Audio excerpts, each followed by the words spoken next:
everybody. Welcome to Hustle City, USA. Got a special intro episode for you. The guys discuss what this show means to them. So without further ado, we'll go ahead and throw it to your two co-hosts. You may know him as the Texas real estate dude, James Hargrove, and the man with the plan, the one and only John Alton. So, my overall take in talking about the ideas of Hustle City and how we got here is that so many of us are out here doing our hustle. You know, there's so many small businesses and so many things that we want to do, because when you're stuck in corporate America, you do truly feel stuck. And I was there for 14 years in corporate America, and I was selling chocolate, so it was a great time. I sold something that everybody loves. It wasn't like I was selling something weird and obnoxious, but it wasn't me. It wasn't fulfilling my culture, what I wanted to do. It didn't make me happy. I didn't get out of bed in the morning just excited, and I've always wanted to be an entrepreneur. And I really feel like there are thousands and thousands of people living that same lifestyle. And if we can expose them to some positive attitude and some ideas and just give them the motivation to go out here and do it on their own, because we got here by jumping off that cliff and flying with JLA Realty, and we want to share that with Hustle City, and I think that James shares that same passion. Yeah, absolutely. And you know, I had great times in corporate America as well. Met some great people, went to some great events, networking parties, all the hoopla and stuff. But at the end of the day, none of it was mine. I was not building anything. There was no legacy there. It was maybe 20 years and a gold watch if they didn't downsize me before that. Well, and that's the issue you're running into in corporate America these days. I think that we can all agree with most large corporations, you're a number. And that number will come up at some point in time. You either age out or they find a computer program that can take over your job. And we all want stability as we have families. And, you know, I've got 2 daughters and a wife of 22 years, that we want that stability to know that I can go home to my family overnight and not have to worry about my job. And I think that that's super important as we move into the next level of life within America and where we're going. Yeah, absolutely. And being able to just, you know, you want to work, you want to put your time in, you want to hustle, and you want to be driving all the time, but you want to know that you can step away for a dance recital or a kid's lunch, or you're not, you know, relegated to whatever your boss is going to tell you your timeline has to be, and no, you can't leave, or yes, you will stay late, or, you know, working for you and your family. Oh, well, and not only that, but using the skill sets you have. And how many times in corporate America great ideas go unused because they don't fit the culture of that company. And I think there are millions of people running around the world today with brilliant ideas, brilliant concepts, and passion for that. They just don't have the ability to chase it and do it and make it their own. Or the confidence. Confidence is a big part of it, for sure. And it's scary. I mean, running your own business or jumping out there, even if you're doing it part-time or it's a weekend hobby business, it's scary because you're putting time and energy, money into this, and nobody wants to fail. Now, I can tell you that I failed more than once getting to this point with my journey as an entrepreneur. It happens. You're going to run into walls, and I don't see anything as a failure. It was a learning lesson that didn't quite work. It's all part of the learning. That's correct. And even once you feel like it's taken off, I would think you still fail time to time through the process. You're going to have things that don't work, things that collapse, things you have to readjust and rebuild to tailor better to the organization, depending on what it is you do. You know? Absolutely. Your passion is passionate. You know, that's kind of a crazy way of looking at it. But we all run into issues within our businesses where we take on more than we can chew, or we run into a roadblock and we have to reinvent ourselves. But if you've got that passion, your entrepreneur spirit will come through and you'll get to the end result. Falling forward. Falling forward. Yes, that's a big one. We like to talk about that. You know, the Barnes & Noble bookstore or all the online books are full of self-help books, how to start a business books, how to run your own business, how to be an entrepreneur, and we've all read them. I've got a bookcase full of John Maxwell, and you and I are both huge Gary Vaynerchuk fans, and he's obviously a very large entrepreneur and pushes hard for everybody to be in that boat. but you got to go do it, and that's the hard part, is the doing. Well, and I think that's going to be the great thing about our show is we're going to talk to the folks that are in the trenches, that have done it, that are doing it at different levels and stages throughout their own entrepreneurial journey.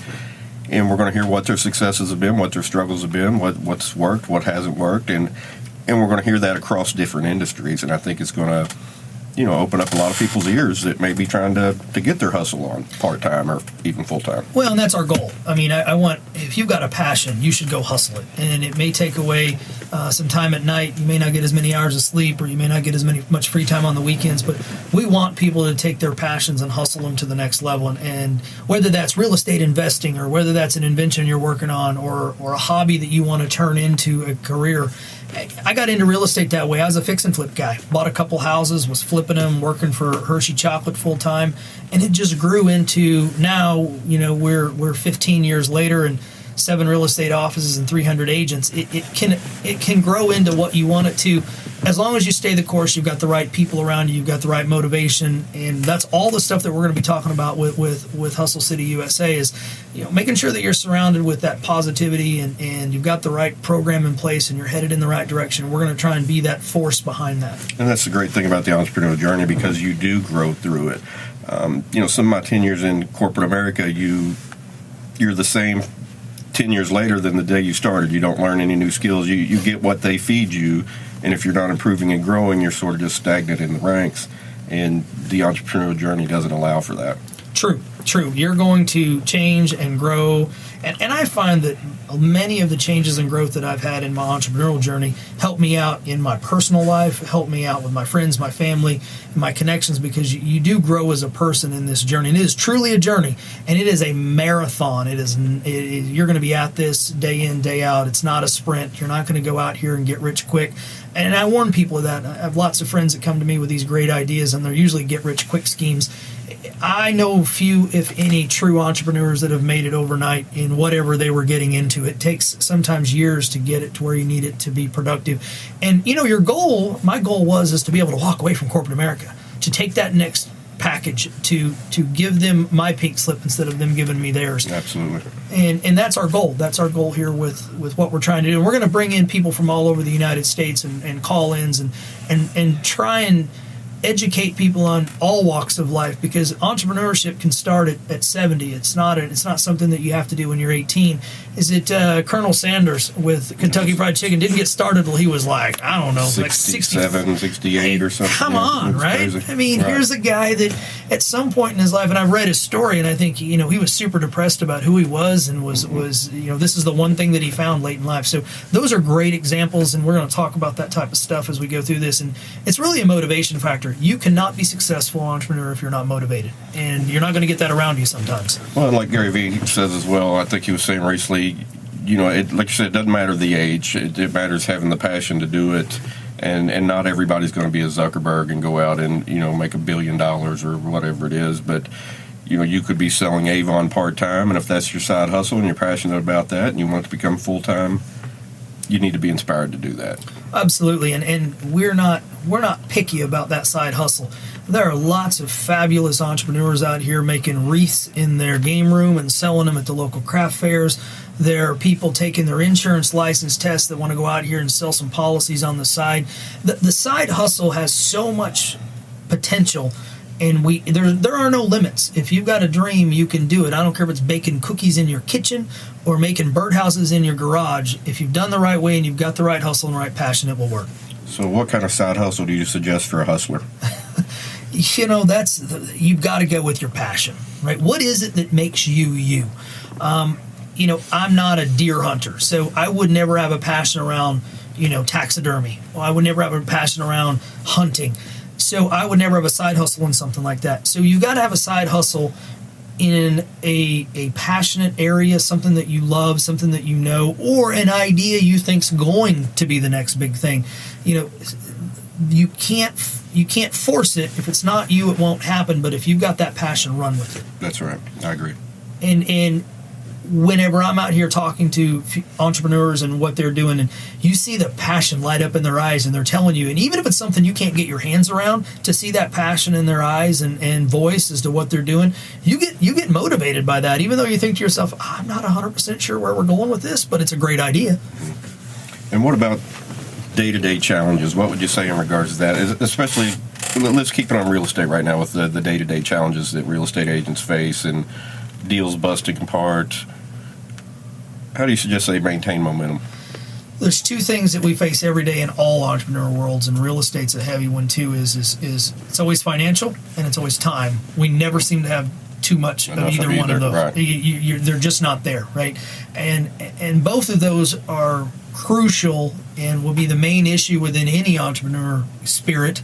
And real estate's one that you and I both know and are passionate about. But yeah, I've got great ideas, but I don't have the funds to market it, or I've got a great idea, but I don't have the time to go do it. And trying to juggle that, especially if you've got a family, if you've got a day job, as I like to call them, there's just not enough money and hours in the day. And so you've got to figure out how to put that in, and you got to make some sacrifices, right? I mean, a lot of people that know me well know that, there was a time where if I got 4 or 5 hours of sleep a night, it was a huge accomplishment, right? You would get emails from me at 2 a.m, and I'd be sitting in the office at 6:30, so I had to sacrifice time, and money is a part of that. You were pretty young then, though, correct? Yeah, it gets a little harder the older I get, but I'm still young. I'm like 18 in my heart, Yeah. right? So yeah, those are the two big challenges, and then I think the third one, which nobody wants to talk about, is sometimes convincing those around you. One of the challenges that I see within entrepreneurs is that we tend to be big idea people, and we like to talk about our ideas. And those closest to us, usually our spouses, may not be on board with that. So it's a challenge to grab everybody around you and get them on board, because you need that support. Because only entrepreneurs think like entrepreneurs. True. I mean, you can talk to another entrepreneur all day long, even if it's a different industry. Yep. But somebody that maybe clocks in doesn't understand that. True. And if you're surrounded by those people, one of my favorite sayings is if you're the sum of the 10 people you hang around with the most. So if your room is full of 10 non-entrepreneurs, you're probably not going to be very successful. You're in the wrong room. Correct. Right. Yeah, it goes right back to, if you're the smartest person in the room, you need to find a new room. That's right. So, make sure you're surrounding yourself with people that, maybe they don't know your hustle, or maybe they don't understand your hustle, but they have their own hustle. And like you said, entrepreneurs love to talk to entrepreneurs. Let's share ideas. Ideas, that's right. Yep, it's crucial. James, talk to me a little bit. I know your background, you're diverse like me. Talk to me a little bit about, the struggles that you see out here as you get ideas and what you want to do with your ideas. Well, I think it goes back, like you're saying, finances and time, because you can develop great ideas all day long, but if you're not monetizing them, or if the ideas you have aren't monetizing right away and you're not making profitable results, do you need to readjust? Is the idea correct? Is it something you should file in the trash and not even hustle on? Or should you find those 3 or 4 areas that you feel like you excel in and sort of highlight your talents in those areas? That's a great point, and I love what you're talking about there is because you can put a lot of hours and time in and money spent, and sometimes the reward's not right there. And I think, staying the course, and there's all kinds of success stories out here for people that worked on a project for years and years and years before it actually took off and made the money, or they put hours and hours in before they did. And I see that in real estate. I see some agents that come in and immediately they build their brand and they're rocking and rolling, and others it's a long journey to get to that success rate. Well, an overnight success takes 20 years, isn't that what they say? Exactly. So, again, another question on that same target: how do you stay motivated whenever the finances are not there with the work that you're doing? Well, I think it's the drive for the end result, and it's the desire to not go back to the corporate grind. I don't, and this may sound terrible to a lot of listeners that may listen in the car, but I could not commute in heavy traffic, and it would suck the life right out of me. I like to know I'm 5 or 10 minutes away from the office. I can get in and do my thing, and even if it seems like it's struggling and kind of failing, I can work harder and get, surmount that next obstacle without being in the car 2 to 3 hours a day I couldn't do that doing either. nothing. And I've helped clients, personally in my real estate career that spent years and hours of their life on the park and ride, riding the public transportation back and forth. And, I'm sure he had a good job, good career, and he raised his family in Kingwood, and now they've moved downtown, and he doesn't have that commute any longer that the kids are older. And but man, how much of your life are you losing sitting in the car or on the bus? I guess you could take notes or read or something if you're on the bus. But so if I was that guy on the bus every day, I guarantee I'd be reading some sort of entrepreneurial magazine because I'd be wanting out. I'd be wanting out, right? That would be my motivation. And you need sometimes motivations like that. And the interesting piece behind that is the same thing that you can't understand how they would ride that bus every day and be okay with it and not want to change. They sometimes can't get their hands around why we would want it. Well, we don't like that. It's their world, and that's what makes us so unique. And there's nothing wrong with those people. Usually, they're right there in your own network. Mm-hmm. It's rare that two entrepreneurs live in the same household. It's rare that your network includes tons of them because we are unique, abstract people that are shooting for something totally different. So, now and it does. There's a challenge there that keeping that focus, keeping that motivation. So, as we move into Hustle Cities, talk to me about some of the ideas that you have. Like who are we going to be interviewing? Well, I love the idea of interviewing people from all over the country. I love the idea of the call-ins. I love the idea of promoting locally and being able to grab friends we know that run other local businesses and come in and just have a chat with us and hear what they do. And I would say I've probably been, at least in real estate, chasing this entrepreneurial journey, and I believe real estate's sort of an entrepreneurial journey for 8 or 10 years on the sales side of it, and I want to hear what these folks have done when they've built their businesses. Yeah, and I think for me, my big piece is I want to hear all walks of life. I want to talk to the lady that's baking cookies in Oregon in her kitchen and selling them at the local crafts store, and maybe making $25,000 a year. Your hustle spirit's not always defined by money. Like you said, we're not always going to all be Zuckerberg, and that's unrealistic sometimes. But in entrepreneurship, if you've got a goal of, hey, I want to pay for a Disney vacation for my family every year selling cookies, that's totally doable, and I want to hear that person because that's motivating to me. It's also small steps become big steps. That's right. That lady making cookies is not going to all of a sudden she can't even fathom getting a contract with Red Lobster to sell cookies in Red Lobster. She's not going to get that contract, but she could work towards that. That's right. And we've moved into what I was reading about, more like they're calling the gig economy. Less and less of the younger people and the people that are out working every day, and the jobs just don't exist like they used to be. You don't go to DuPont anymore or Chevron or whatever and work for 40 years anymore. A lot of these young people are working 2, 3, 4 jobs, different side hustles, different gigs, and they prefer it that way. It's really hard to make a really good living in corporate America. If you're making $100,000 a year, which is a lot of money, don't get me wrong, but by the time you put kids through college, you pay for weddings, you buy cars, $100,000 is not what it used to be, and that's why you're going to find more and more corporate America people having the side hustle. So that they can either fulfill a side passion and put extra money in their bank account to cover those expenses. So you have two totally different worlds out there now, and I think that we're going to continue to move in that. And what I love about social media, and you're going to hear us talk a lot on Hustle City about social media and the internet, is we're all very passionate about it. Obviously, that's why we're doing this. Is your exposure to people like Gary Vaynerchuk, who is very radical, I guess, for some people in his message, but I absolutely love it because it's in your face and it tells you exactly what he thinks. And he's obviously a success story. So you get exposure to people on a different level that you would not have been exposed to 15 years ago as an entrepreneur. That's right. There weren't even as many publications, I don't believe. Oh, no. I mean, in any given day, I can read Entrepreneur Magazine online. I can get some quotes or some videos from Gary Vee. I can pull up Maxwell's side and I can see what he has to offer. And there's so much information out here. There's so much good content that can keep you motivated, because motivation is the huge factor in this in entrepreneurship. If you're not motivated, it's going to be brutal, because you are going to get frustrated, and you got to have that side motivation to come in and help you get to where you need to go. Well, and I think associating with people that read and enjoy similar content helps as well. I mean, if you're listening to Gary Vee and everybody else is listening to, I don't know, Maxwell, even though they're both motivational, they're sort of polar opposites too. So, correct. you want to be taking in what your sphere is taking in. So those 5 or 10 people that are closest to you, are really going to resonate with what direction you're going to go ultimately. Absolutely. So, hey, I'm looking forward to what we've got started here with Hustle City. I think it's going to be great. We're gonna really take this to the next level. I've got a great group of people here with us. We got Terry Green running the back end here on the computer today. We've got Bo Kidd, who's been instrumental in getting all the rooms set up, along with Terry, obviously. My good friend here, James Hargrove, and myself, John Altick. We're going to see what we can do with this and take it to the next level. We look forward to seeing everybody. Thanks, John. We're out.